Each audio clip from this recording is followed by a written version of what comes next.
Picture this.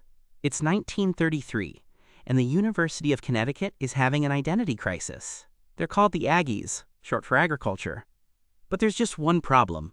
The school isn't really focused on farming anymore. So how did they become the Huskies we know today?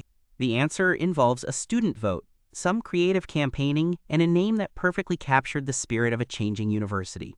Back in the early 1900s, UConn was known as the Connecticut Agricultural College.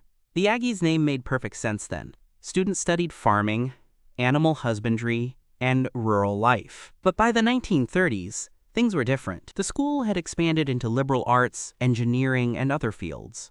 They'd even changed their official name to the University of Connecticut in 1939. The agricultural focus was fading, but the nickname stuck around like an old habit. In 1933, the student body decided it was time for a change.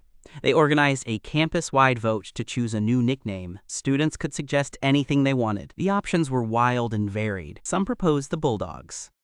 Others wanted the Panthers or the Wildcats. But one suggestion stood out: the Huskies. The name was pushed by a group of students who thought it captured something essential about their school.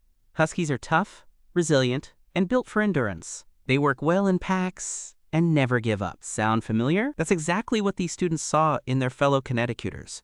When the votes were counted, Huskies won by a landslide. But here's the fascinating part.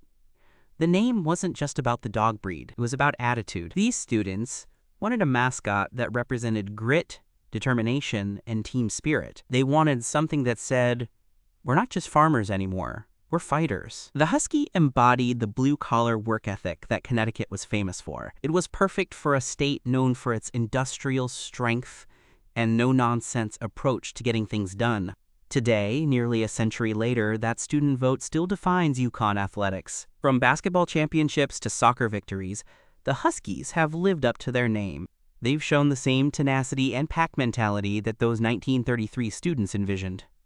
So the next time you see UConn's mascot, Jonathan the Husky, remember, you're looking at the result of students who knew exactly what they wanted their school to represent. Sometimes the best rebrand comes from listening to the people who live the brand every day.